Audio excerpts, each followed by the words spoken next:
Lily Hart knew the moment she felt the stares. Not cruel ones, curious ones.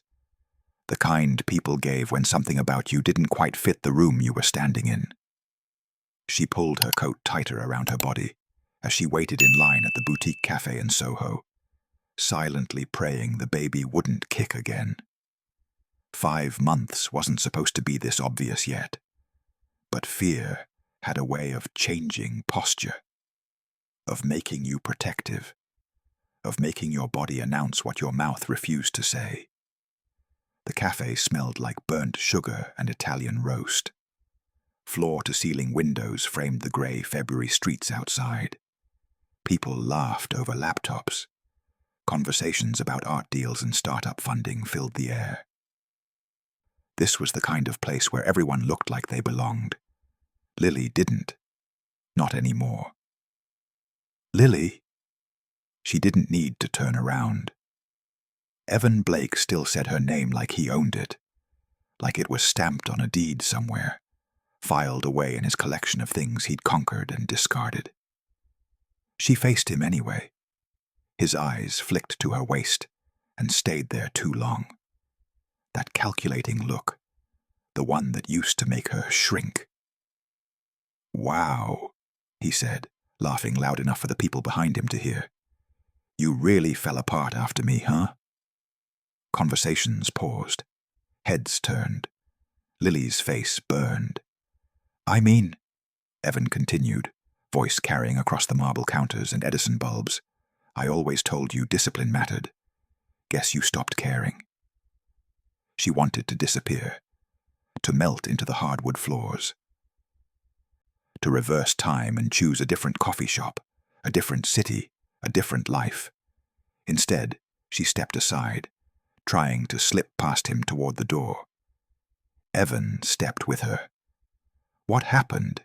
he smirked, blocking her path. "New meds? Or just comfort eating your way into mediocrity?" Her hand moved instinctively to her stomach.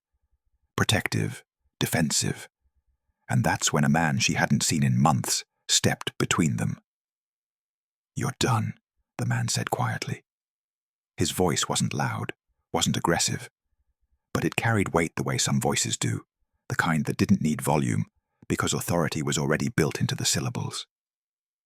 Evan scoffed. "And you are." The stranger didn't answer. He just looked at Evan, long enough that something in Evan's confidence cracked, long enough that the smirk faltered. Lily stood frozen, her heart hammering in her chest. She recognized the man's profile, the sharp jawline, the perfectly tailored suit that probably cost more than her rent. Matteo De Luca. She hadn't seen him since that night 6 months ago. The night that changed everything.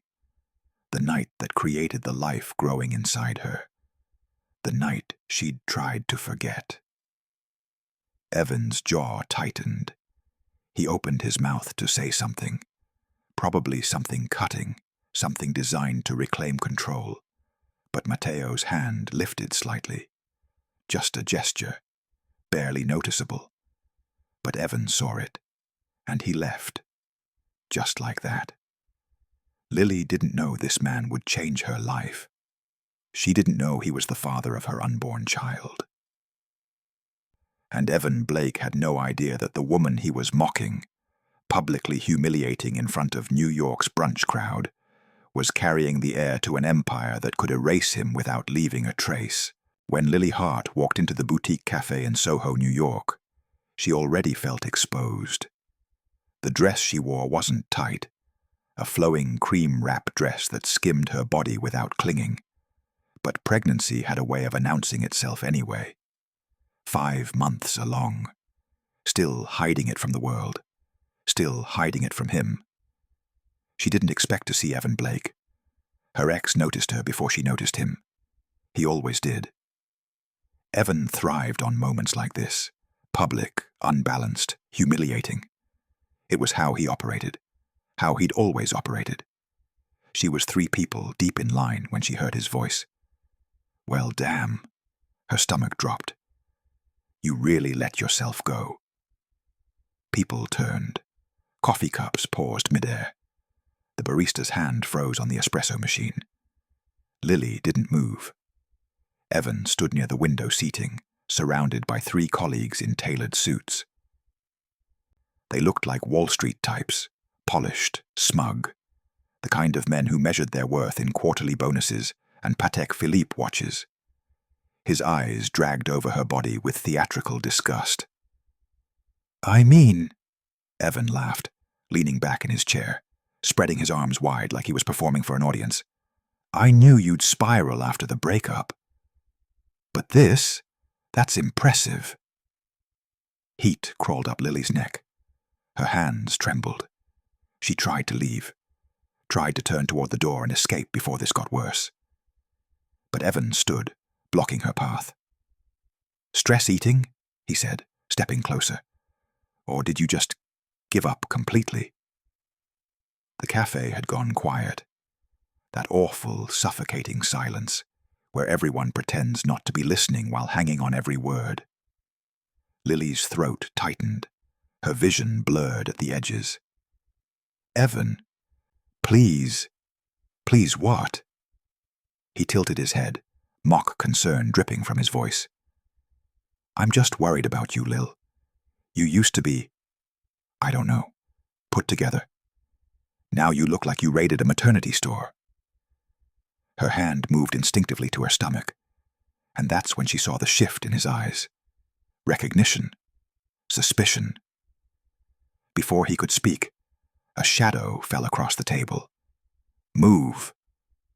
The voice was calm, almost conversational, but it carried an undercurrent that made Evan's confident smirk falter. Lily looked up. Matteo De Luca stood there like he'd materialized from the city itself. Tall, broad-shouldered, wearing a charcoal suit that fit him the way expensive things fit people who were born expecting them. His dark hair was swept back, his expression unreadable. But his eyes, those dark, calculating eyes, held something that made Evan take a step back. "Who the hell are you?" Evan demanded, trying to reclaim his dominance. Matteo didn't respond. He simply looked at Evan the way someone might look at a fly that had landed on their dinner plate. Annoying, disposable. "Lily," Matteo said quietly, his gaze shifting to her. "Let's go." She didn't question it. Maybe it was the shock. Maybe it was the desperation to escape Evan's cruelty. Maybe it was something deeper, muscle memory from that night 6 months ago, when Matteo's presence had felt like safety in a world that had stopped making sense. She moved toward him. Evan grabbed her arm. "Wait a second." Matteo's hand closed around Evan's wrist. He didn't squeeze, didn't twist. But Evan released Lily immediately, his face going pale. "Touch her again," Matteo said softly. "And you won't like what happens next." There was no threat in his tone, no anger, just certainty. Evan stepped back, rubbing his wrist, his colleagues suddenly very interested in their phones. Matteo guided Lily toward the door, with a hand barely touching the small of her back. Professional, protective. Outside, the February air bit through her coat. The streets were crowded with midday traffic. Yellow cabs honking, delivery trucks double-parked, tourists with cameras pointed at cast-iron buildings. A black sedan idled at the curb. The driver stepped out immediately, opening the rear door. "Get in," Matteo said. Lily hesitated. "I don't. Please." That single word, spoken with an unexpected gentleness, broke through her shock. She climbed into the car. The leather seats were warm. The interior smelled like cedar and expensive cologne. Matteo slid in beside her, and the driver pulled into traffic without being told where to go. Lily stared at her hands. They were still shaking. "Thank you," she whispered. Matteo looked at her, and something flickered in his expression. Concern, maybe, or recognition of something he'd been trying not to see. "Where do you live?" She gave him the address. A walk-up in the East Village. Nothing fancy. Nothing like the world Matteo clearly inhabited. They rode in silence. When the car stopped outside her building, Matteo spoke again. "That man, your ex?" Lily nodded. "Stay away from him." It wasn't a suggestion. Lily met his eyes. Dark, intense, the kind of eyes that saw too much. "I will," she said. But even as she said it, she knew it wasn't that simple. Because Evan Blake didn't let things go. And the secret she was carrying, the truth growing beneath her dress, was about to become impossible to hide. Lily's apartment felt smaller when she returned. 300 square feet of exposed brick and second-hand furniture. A Murphy bed that didn't fold up anymore. A kitchenette with 2 burners, and a refrigerator that hummed too loudly at night. She locked the door behind her and leaned against it, eyes closed, breathing hard. Her hand moved to her stomach again. The baby kicked, a flutter, then a stronger press against her palm. "I know," she whispered. "I know." She crossed to the window overlooking East 7th Street. Pizza joints and bodegas lined the block. A couple argued in Spanish outside the laundromat. Steam rose from a manhole cover. This was her life now, not the one she'd imagined when she moved to New York 5 years ago, with a marketing degree and dreams of working for a major firm. Not the one she'd built briefly with Evan, or thought she'd built, before she realized he was building a showcase, not a relationship. This life, alone, pregnant, terrified. Lily pulled her laptop onto her lap and opened her bank account. $2,147.53. Rent was due in 12 days. Her freelance graphic design clients had been slow to pay. The savings she'd carefully built over 2 years had evaporated during the breakup, when Evan locked her out of their shared accounts, and she'd had to rebuild everything from scratch. She did the math. Rent, $1,950. Utilities, $120. Groceries, $300. Phone, $85. That left $390 for everything else. Doctor's appointments, prenatal vitamins. Baby supplies she hadn't started buying because the weight of it all felt too real. Her phone buzzed. Unknown number. She ignored it. It buzzed again. Then a text appeared. Unknown.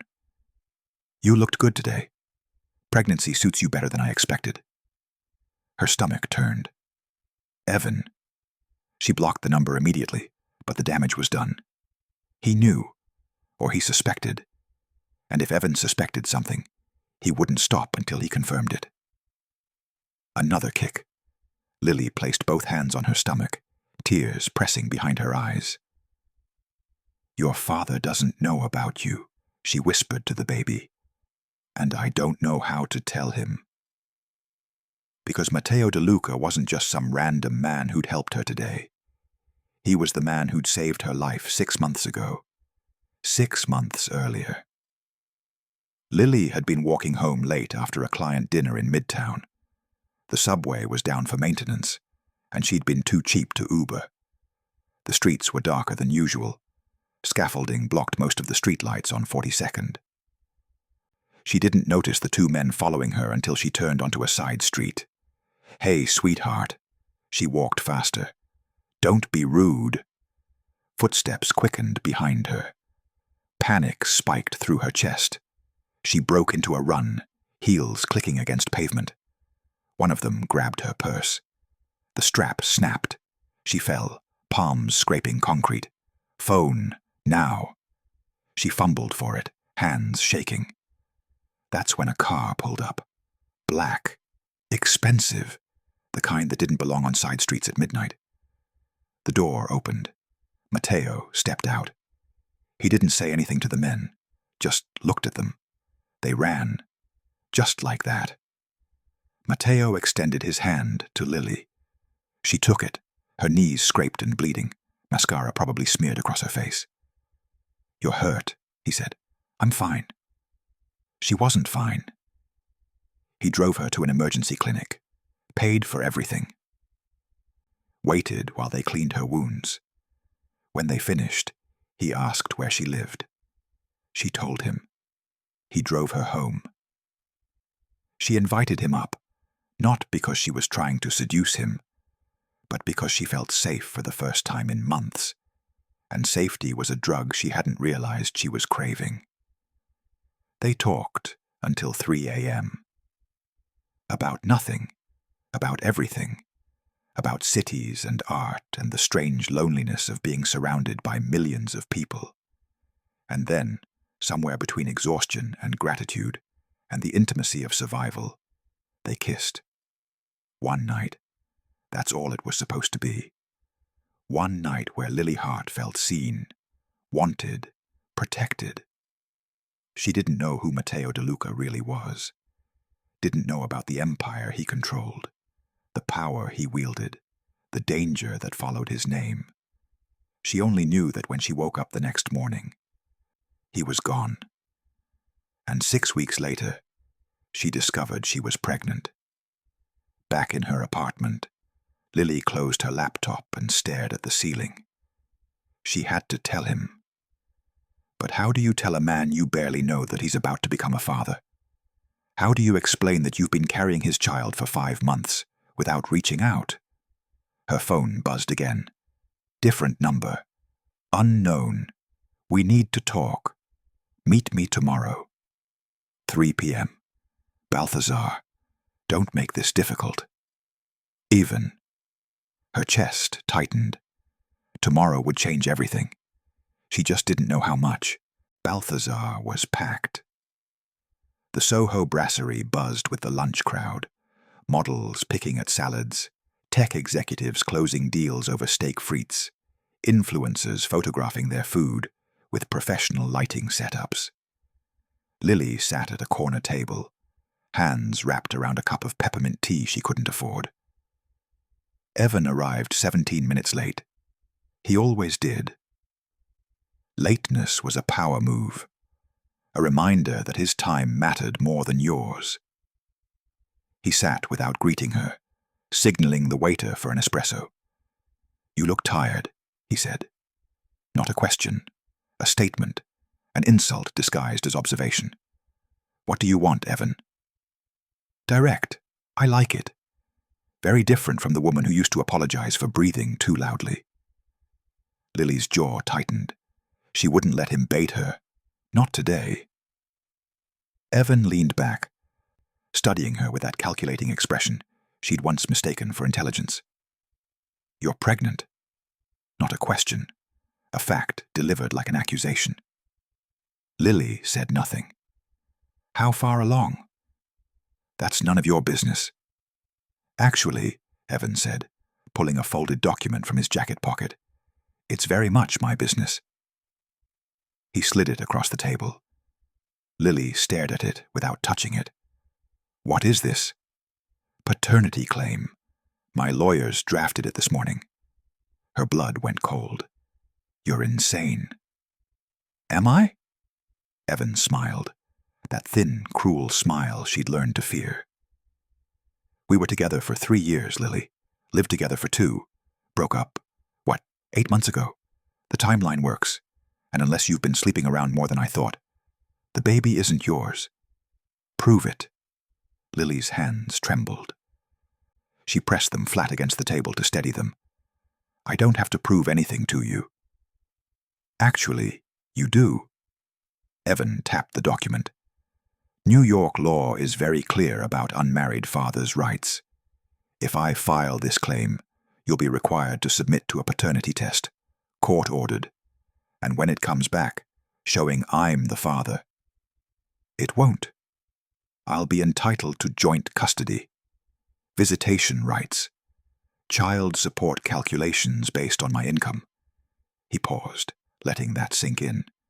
"Which, as you know, is substantially higher than yours." The room tilted. Lily knew what he was doing. Evan didn't want the baby. He wanted control, leverage, a way to keep her trapped in his orbit, dancing to his tune, forever afraid of what he might do next. "Why?" she whispered. "Why are you doing this?" Evan's expression softened into something almost pitying. "Because you embarrassed me, Lily. You left me, made me look weak in front of people who matter. And then you show up yesterday with that man, that arrogant prick who thought he could intimidate me, pregnant, disheveled, pathetic." He leaned forward. "I want you to understand something. You don't get to walk away from me. You don't get to move on. You don't get to build a life without my permission." Lily's vision blurred with tears. She refused to shed. "Sign the acknowledgement," Evan continued. "Agree to the paternity test. Or I'll file this in court, and you'll spend the next 6 months drowning in legal fees you can't afford, fighting a battle you'll eventually lose." He stood, dropping a 20 on the table for his untouched espresso. "You have 48 hours. Then he was gone. Lily sat there, staring at the document. Her hands were shaking so badly she could barely unfold it. Petition for paternity determination. Petitioner, Evan Michael Blake. Respondent, Lily Ann Hart. The words swam on the page. She couldn't breathe, couldn't think, couldn't. Her phone rang. Unknown number. She almost didn't answer, but something, instinct, desperation, the faint memory of safety, made her press accept. "Hello." "Lily, it's Matteo De Luca." His voice was calm, steady, the opposite of everything she was feeling. "How did you get my number?" "That's not important right now." "Where are you?" She looked around the restaurant. "Balthazar, why?" "Stay there. I'm 5 minutes away." "Matteo, I don't—" "Stay there, Lily." He hung up. She sat frozen, the document still clutched in her hands. 3 minutes later, she saw him through the window. Matteo De Luca walked through Balthazar like he owned it. Maybe he did. The staff certainly acted like it, the hostess stepping aside immediately, the manager approaching with a deferential nod. He spotted Lily and crossed directly to her table. "Show me," he said quietly. She handed him the document without speaking. Matteo read it in silence. His expression didn't change, but something in his posture shifted, hardened. "When did he give you this?" 10 minutes ago. And the baby." His eyes met hers, direct, unflinching. "It's not his." It wasn't a question. Lily's throat closed. "No," she whispered. "It's not." Matteo studied her face. She saw the moment understanding clicked into place. "It's mine." She nodded, tears finally spilling over. "I'm sorry. I should have told you. I wanted to tell you, but I didn't know how. And you disappeared. And I thought maybe it was better if you didn't know, because your life seemed complicated. And I didn't want to—" "Lily." She stopped. Matteo sat down across from her, his movements careful, deliberate. "How far along?" 21 weeks. He processed this. 21 weeks, 5 months. The timeline matched. "Why didn't you find me?" "I tried." Her voice broke. "I went back to where you dropped me off that night, asked around, but no one would tell me anything.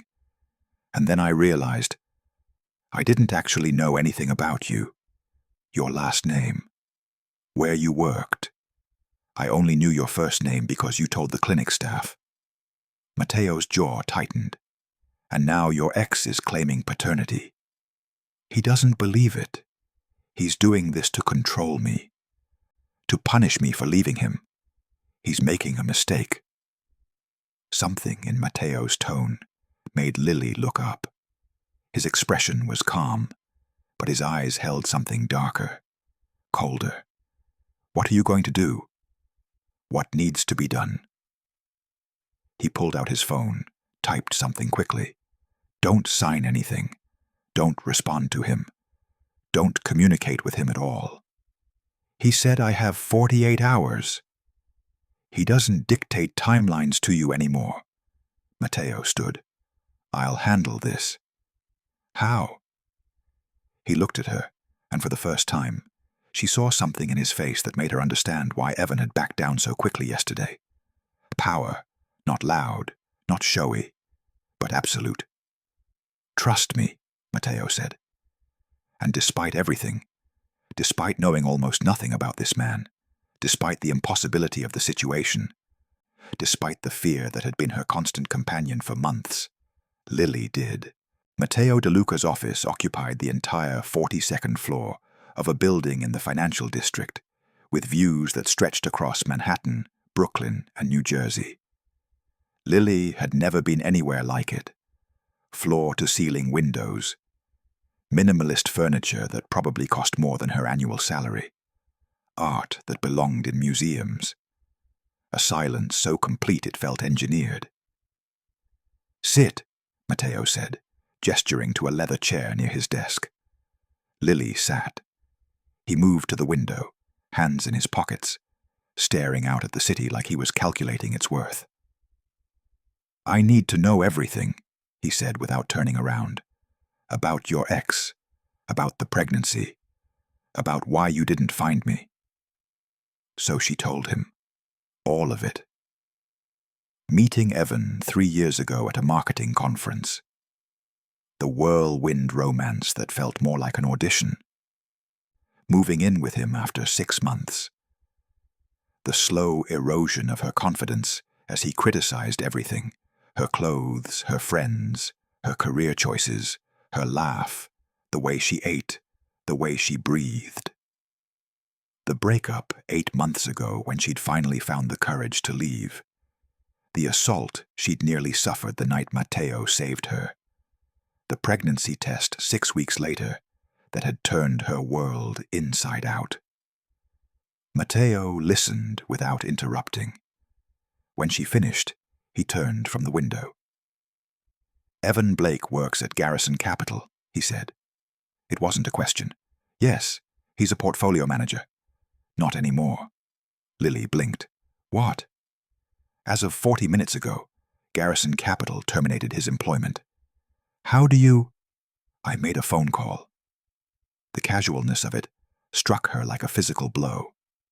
One phone call. That's all it took for Matteo to destroy Evan's career. A career Evan had spent 7 years building. A career he measured his entire identity against. Who are you? Lily whispered. Matteo studied her. Calculating something. Deciding how much truth she could handle. My family controls certain industries in New York, he said carefully. Real estate, finance, import, export. Our influence extends into places most people don't see. You're talking about organized crime. He didn't flinch. I'm talking about power structures that exist outside traditional legal frameworks. That's the same thing. Is it? Matteo crossed to his desk, leaning against it. Your ex just threatened you with a fraudulent paternity claim. He was going to drag you through court, drain your savings, traumatize you during your pregnancy, all to soothe his ego. That's legal, but somehow my making a phone call to have him fired is criminal. Lily's head spun. I can't be part of this. You already are, Lily. The moment you became pregnant with my child, you entered my world. The only question is whether you're going to fight me or let me protect you. Protect me or own me? Because from where I'm sitting, this feels a lot like what Evan did. Just dressed in a better suit. Matteo's expression shifted. Surprise, maybe, or respect. Fair, he said quietly. So let me be clear. I'm not Evan Blake. I'm not interested in controlling you or diminishing you or making you small so I can feel big. But I am interested in making sure that man never threatens you again. And I am interested in being part of my child's life, if you'll let me. His voice softened on those last 4 words. Lily looked at him, really looked at him. She saw ambition, power, danger, but also, underneath the tailored exterior, something genuine. A man who'd saved her when he had nothing to gain from it, who'd appeared twice now, exactly when she needed him. "What does that mean?" she asked. "Being part of the baby's life?" "It means I want to be there. Doctor's appointments, decisions, birth, midnight feedings and diaper changes, and all the terrifying, exhausting, miraculous parts that come after." Lily's throat tightened. "I barely know you." "Then let's fix that." He pulled out his phone, typed something. "I'm clearing my schedule. We're going to dinner. Somewhere quiet. No business, no phones, just conversation." "Matteo." "Unless you don't want to. In which case, I'll still make sure Evan can't hurt you. I'll still make sure you have everything you need. But I'm hoping you'll say yes." Lily hesitated. Everything in her life had been chaos for months. Uncertainty, fear. But here was this man, this complicated, powerful, possibly dangerous man, offering something she hadn't expected. Partnership. "Okay," she said quietly. Matteo smiled. It was slight, barely there, but genuine. "Okay." They ate at a small Italian restaurant in the West Village. The kind of place with no menu, where the owner decided what you'd eat based on mood and season. Matteo knew the owner. Of course he did. They talked for 3 hours, about childhoods, families, dreams they'd had before life complicated them. Matteo spoke about his father, a man who'd built an empire from nothing and expected his sons to maintain it. About his mother, who'd died when he was 12 and left a hole he'd never quite filled. Lily talked about growing up in Vermont, about parents who loved her but never quite understood her desire to leave. About New York feeling like both a promise and a trap. They talked about the baby, names they liked, fears they had, the strange reality of becoming parents to someone they hadn't met yet. "I'm terrified," Lily admitted over tiramisu. "I don't know how to be a mother." "I don't know how to be a father," Matteo said, "but I know how not to be, and maybe that's enough to start with." When he drove her home that night, the silence in the car felt comfortable, safe. He walked her to her door. "Thank you," Lily said, "for today, for all of this." "Don't thank me yet. Evan's going to retaliate." "He won't go quietly." "I know. But he'll regret it." Matteo's expression hardened slightly. "I promise you that." Lily believed him, and for the first time in months, she slept without nightmares. The nightmares returned 3 days later. Not sleeping ones, waking ones. Evan's social media posts started appearing everywhere. Twitter, LinkedIn, Facebook, Instagram, Medium articles, Reddit threads. Thread 112. "My ex-girlfriend is pregnant with my child and is being manipulated by a dangerous man with mob connections. Here's what's happening." He positioned himself as the victim, the concerned father being kept from his unborn child by a predatory criminal. He used her full name, tagged her accounts, posted photos from their relationship, carefully selected ones that made them look happy, functional, in love. Within 48 hours, the story went viral. Single mother allegedly trapped by NYC crime boss. Wall Street exec fights for paternity rights against organized crime. Pregnant woman caught between ex-boyfriend and Mafia figure. The comments were brutal. She probably got pregnant to trap the rich guy, and now she's switching to an even richer guy. Classic gold digger. Anyone defending this woman is insane. Evan seems like a good father trying to protect his kid. Matteo De Luca. Yeah, that family is definitely involved in some dark stuff. This girl is in over her head. Lily's phone rang constantly. Reporters, bloggers, people from her past she hadn't spoken to in years, suddenly concerned about her well-being. She stopped answering, stopped checking social media, stopped leaving her apartment. On the fourth day, Matteo appeared at her door. She didn't ask how he got past the locked entrance. She was starting to understand that locks meant nothing to men like him. "Pack a bag," he said. "What?" "You're not safe here. Pack enough for a week." "I'm not running away." "Lily." His voice was gentle but firm. "There are 3 photographers camped outside your building. Evan gave them your address.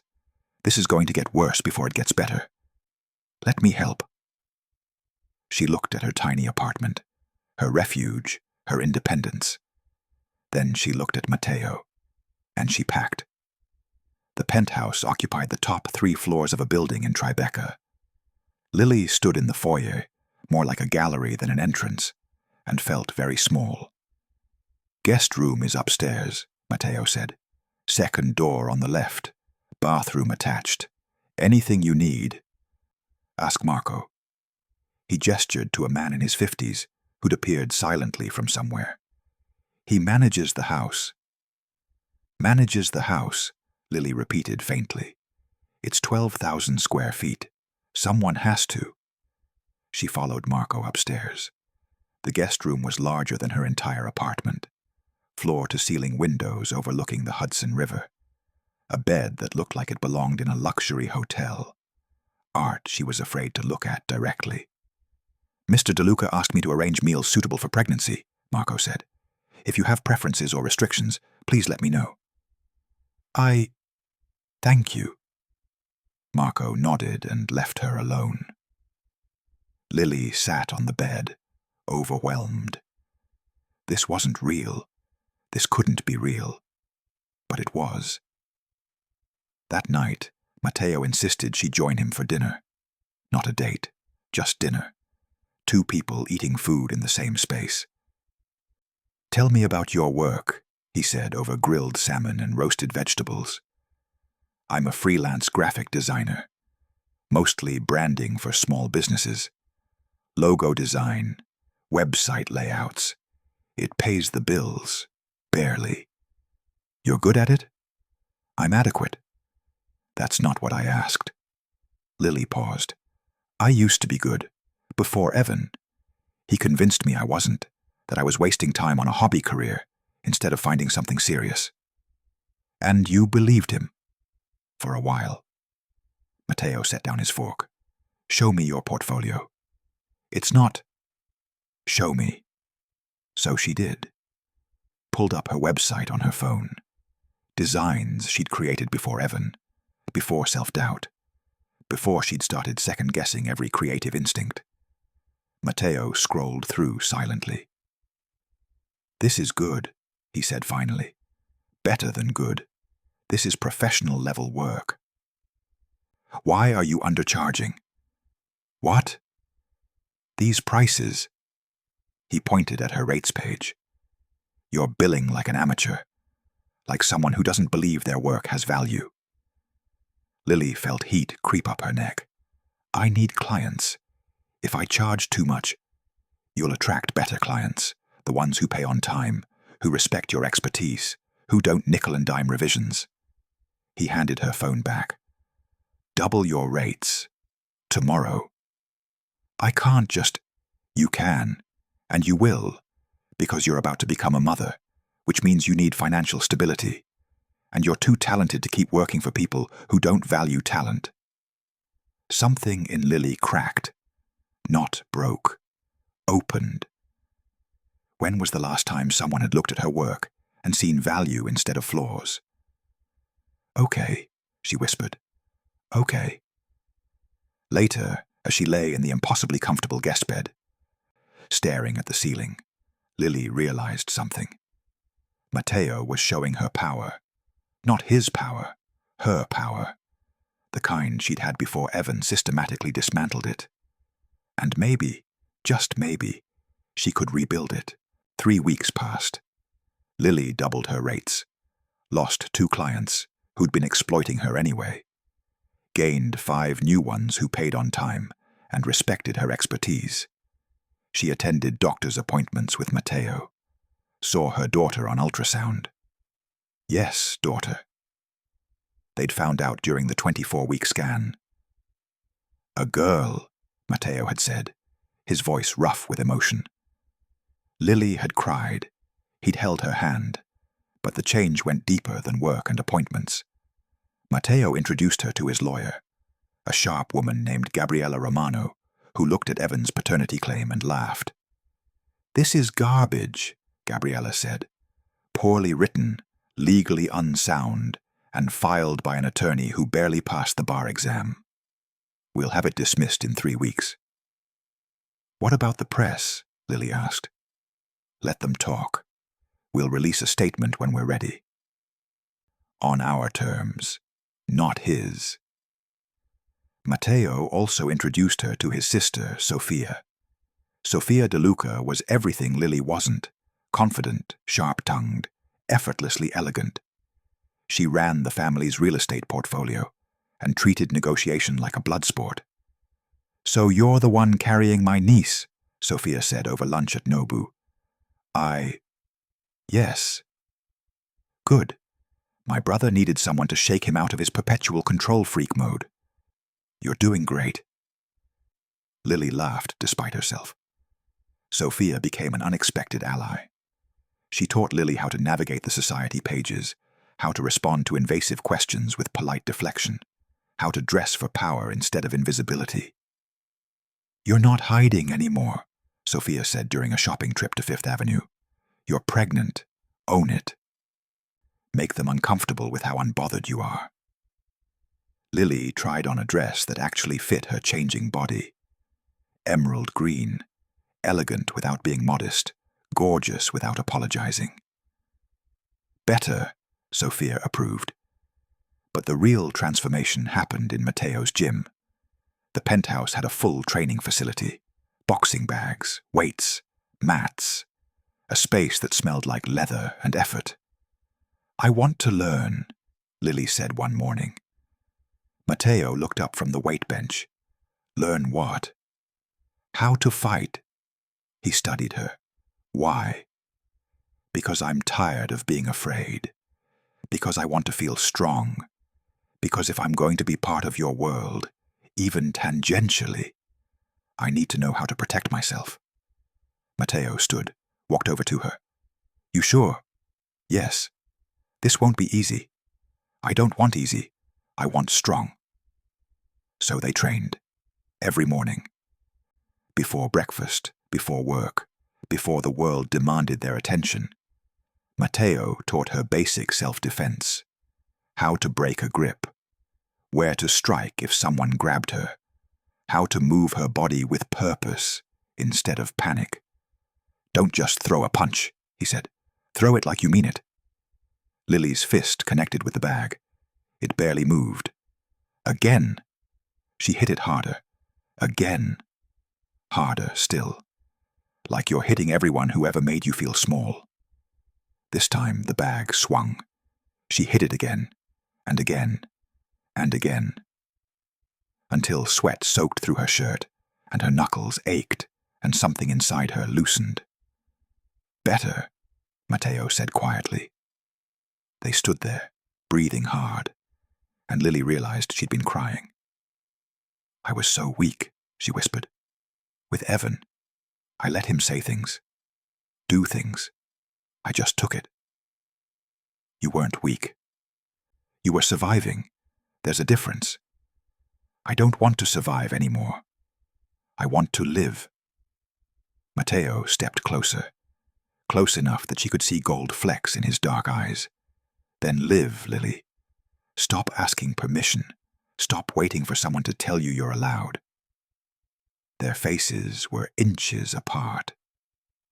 She kissed him, not because she owed him, Not because she needed protection, but because she wanted to. Because somewhere in the past 3 weeks, she'd stopped seeing him as a rescuer and started seeing him as a partner. He kissed her back, gentle at first, then deeper. When they pulled apart, they were both breathing hard. "That was," Lily started. "Yeah. Does this complicate things?" "Probably. Do you care?" Matteo smiled. Not even a little. The charity gala at the Plaza Hotel was the kind of event where fortunes were displayed and alliances formed. Lily hadn't wanted to go. "It's a trap," she'd said. "Evan will be there. He's always at these things." "I know," Matteo replied. "That's why we're going." Sophia had dressed her in midnight blue, a gown that accommodated her now 7-month belly while making her look like power personified. Diamond earrings borrowed from the DeLuca family vault. "Remember," Sophia said, "you're not the girl who got humiliated in a cafe anymore. You're Lily Hart, mother of the next DeLuca heir, and you don't apologize for existing." The plaza ballroom glittered, crystal chandeliers, gold leaf everywhere. Manhattan's elite in tuxedos and couture, performing wealth for each other. Matteo's hand rested lightly on her back as they entered. Conversations paused. Heads turned. Let them look, Lily thought. Let them see. They made it through cocktail hour without incident. Matteo introduced her to business partners, family friends, people whose names she recognized from Forbes lists. Everyone was polite, careful, aware that the woman at Matteo DeLuca's side carried weight beyond her physical presence. Then dinner started, and Evan appeared. He looked different, thinner, harder around the edges. Unemployment hadn't been kind to him. He approached their table during the second course. "Lily, Matteo." His voice was steady, but his eyes held desperation. "Walk away," Matteo said quietly. "I just want to talk to her. That's all. She doesn't want to talk to you. Let her speak for herself." Matteo started to stand. Lily touched his arm. "It's okay." She looked at Evan. Really looked at him. The man who'd spent 3 years making her small, who'd humiliated her publicly, who'd tried to claim her child as a weapon. She felt nothing, no fear, no anger, just exhaustion at his persistence. "What do you want, Evan?" "I want you to know I'm sorry. For everything. The things I said, the paternity claim, the press, all of it." He sounded sincere, almost convincing. "Okay," Lily said. "You're sorry. Is that all?" I thought maybe we could talk, find some way to move forward, for the baby. The baby that isn't yours. You don't know that." "Yes, I do. The paternity test confirmed it. Your lawyer was served the results 3 days ago." Evan's mask slipped, just for a second, but Lily saw it. Rage. "You think you're better than me now?" he hissed, voice low enough that only their table could hear. "Because you latched onto someone richer, more powerful. You're still the same pathetic girl who couldn't make it without a man." Matteo stood. The movement was smooth, controlled, but every head in the ballroom turned. "Finish that sentence," Matteo said. "Please." Evan stepped back. "I didn't mean—" "You meant exactly what you said. You've meant it every time you've spoken to her.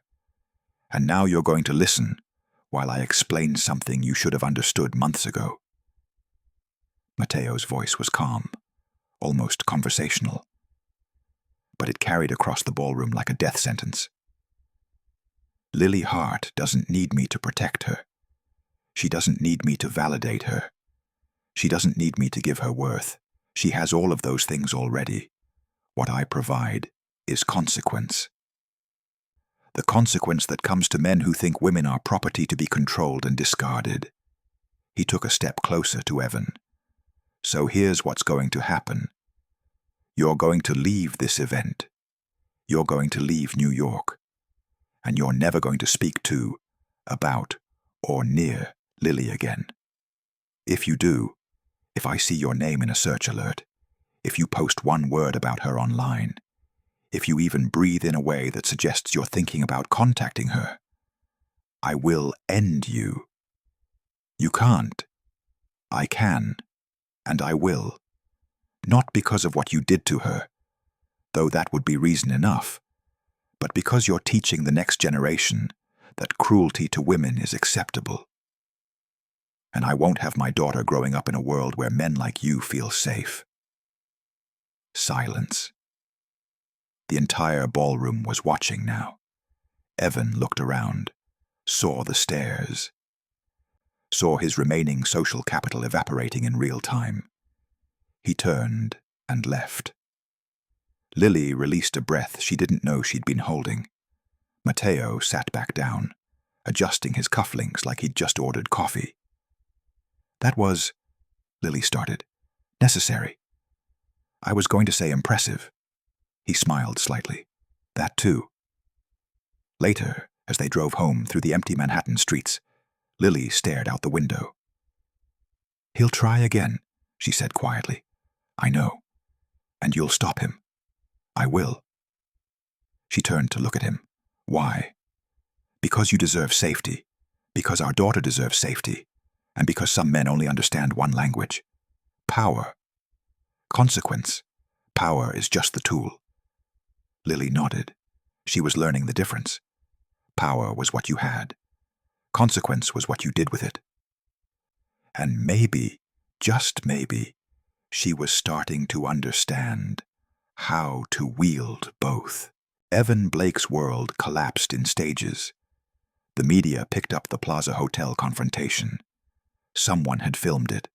Of course, someone had. The video went viral within 6 hours. Wall Street X confronted by alleged crime boss at charity gala. But the comments weren't what Evan expected. Good. That guy was harassing a pregnant woman. He deserved it. Anyone else notice how Matteo De Luca didn't threaten him? Just promised consequences. That's actually worse.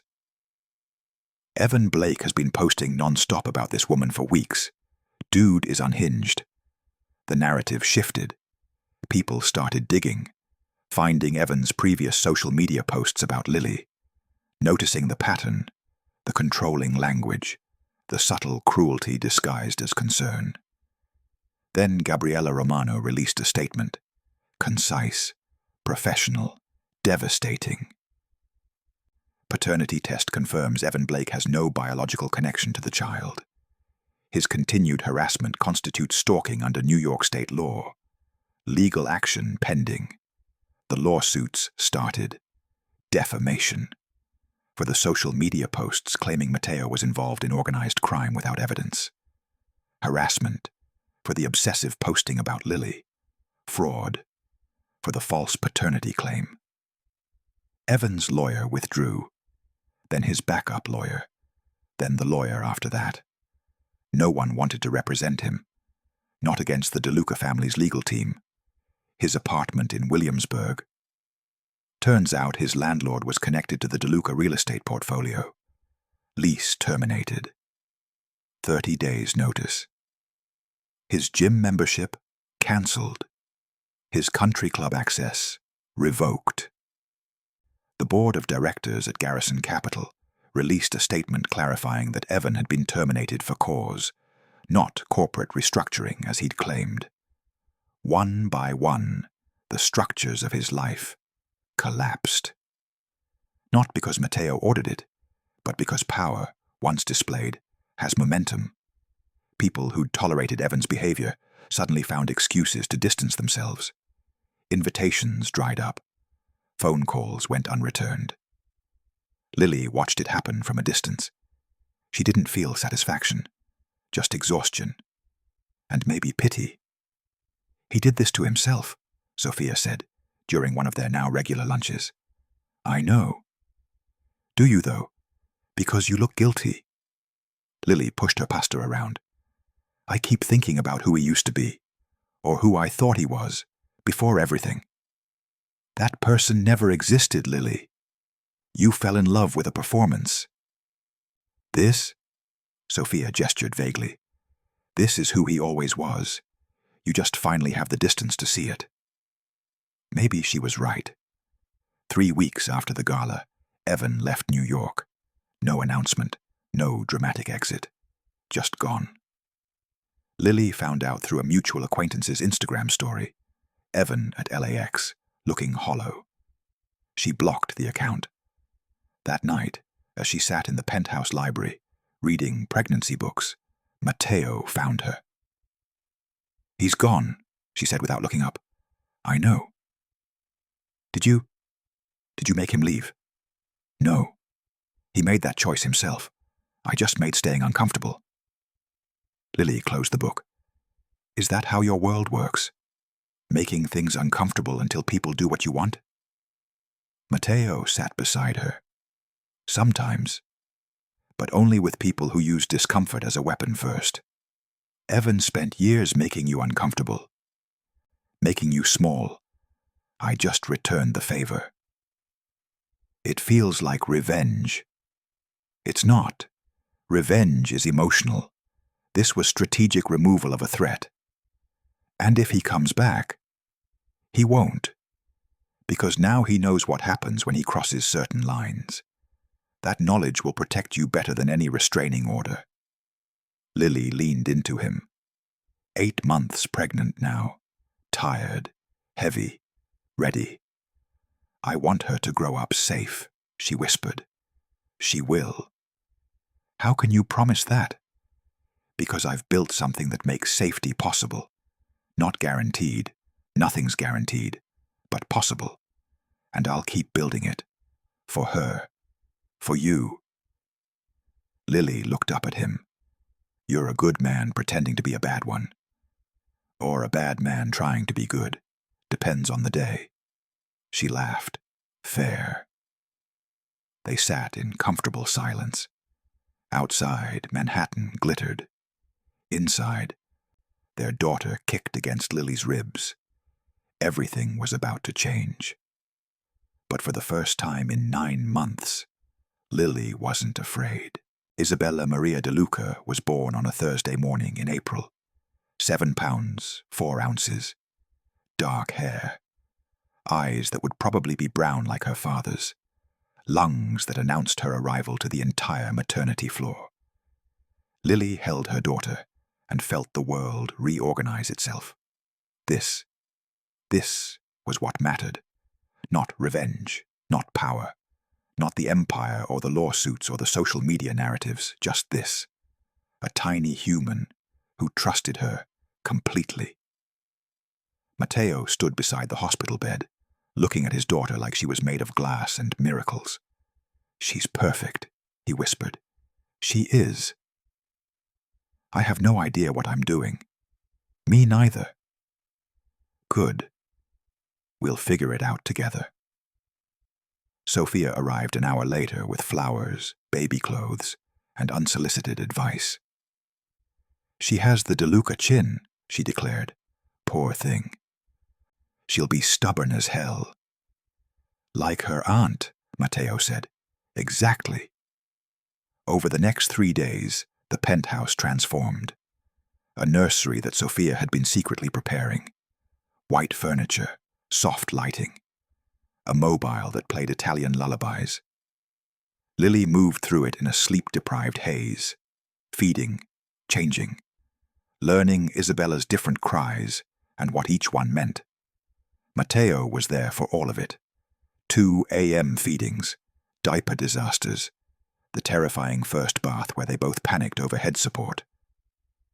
We're terrible at this, Lily said one night, both of them awake at 3 a.m., while Isabella screamed for reasons unknown. We're learning. What if we're not good enough? Matteo looked at her, exhausted, disheveled, more human than she'd ever seen him. We are. Because we're trying. Because we're here.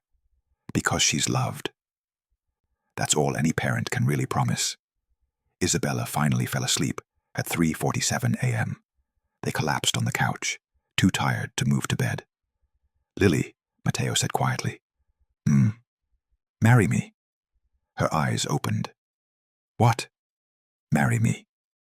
Not because of tradition or society's expectations or legal benefits, but because I love you. Because somewhere between that first night and now, you became the person I want to build a life with. Because our daughter deserves parents who are partners. Because I want to wake up every morning and choose you, every day, for the rest of my life." Lily stared at him. "That's not fair. I'm sleep-deprived and emotional, and you're using big words." He smiled. "Is that a yes?" She thought about it, really thought about it. 6 months ago, she'd been alone, terrified, hiding her pregnancy like a shameful secret. Now she was a mother, a designer running a thriving freelance business, a woman who'd learned to punch like she meant it, and she was in love.